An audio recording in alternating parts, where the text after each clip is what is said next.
Okay guys, here is our next example, solving radical equations with extraneous solutions. So this will be example 2. We've already gone over example 1, so again, go back and watch that video if you haven't already. This will be number 2. So again, what we want to do here, we want to get rid of this radical, right? So in order to do that, we're dealing with a square root. We're going to square both sides. So we'll get the following here. We get the square root of 2x plus 14, right, squared. Make sure you square this whole part here, so x plus 3 squared, right? Put it in parentheses. The radical will naturally cancel out here, and we're left with 2x plus 14. And again, we have x plus 3 and x plus 3, right? So do FOIL here. We're going to get x squared, and then plus 6x, and then plus 9, okay? Again, we have a quadratic on the right side, right? So what we want to do here is move our terms that are on the left side over to the right.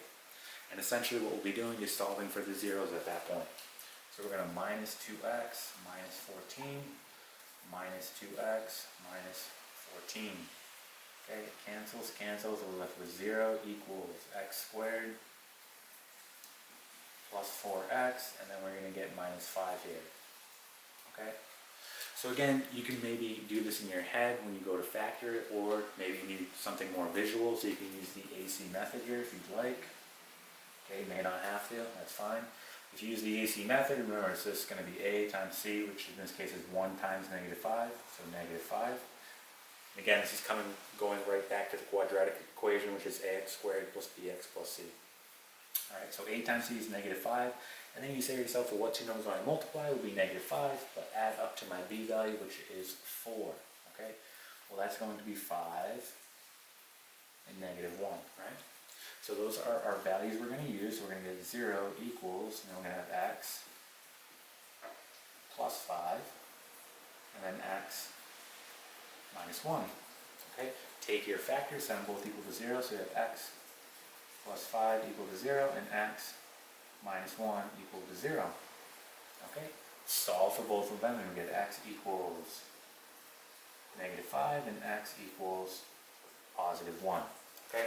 So at this point, we need to check to see if we have any extraneous solutions. Okay, so let's go ahead and erase this work here.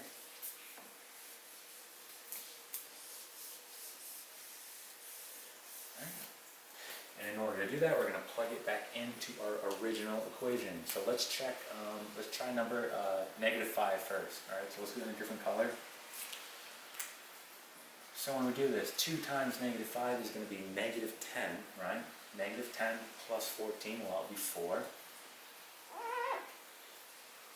Okay, and then negative 5 plus 3, right, will be negative 2.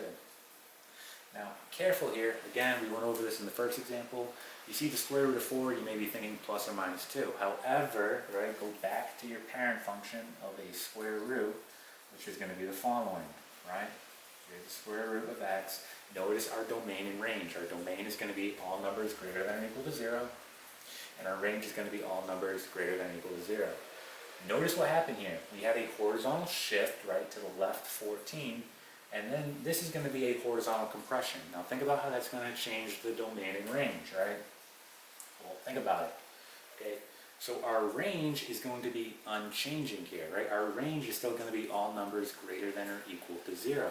However, right, our domain now is going to be all numbers greater than or equal to negative 7, right? Because if I plug a negative 7 in, negative 14 plus 14 is 0, right? Square root of 0 is 0.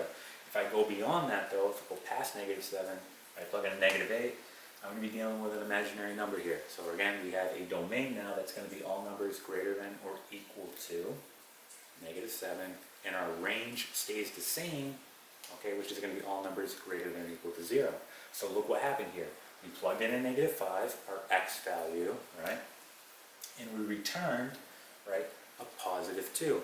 We can't return a positive, a negative 2, right? Because our range here is going to be all numbers greater than or equal to 0. So again, think about domain x, range y. You plug in your negative 5, think about domain, right? All numbers have to be greater than or equal to negative 7, right? And you returned a positive 2, right? Not a negative 2, because the range has to be greater than or equal to 0. So this is going to be 2 equal to negative 2. Right, and that does not work out, right? So we know that negative 5 here, I'm going to underline it, is going to be extraneous. Okay, let's go ahead and try 1 now. So we're going to go ahead and try 1. So 2 times 1 is going to be 2, plus 14 is 16. Alright, 1 plus 3 is 4. So again, when you take the square root here, we know that we're only going to take the positive because our range, again, is going to be all numbers greater than or equal to 0. So we can't have a negative there. So we'll have 4 equal to 4. And yes, that checks out, right? So we get the following. Our answer here is going to be x equals 1. Right? That's our true solution. And then x equals negative 5 is going to be extraneous. Okay. And that is it.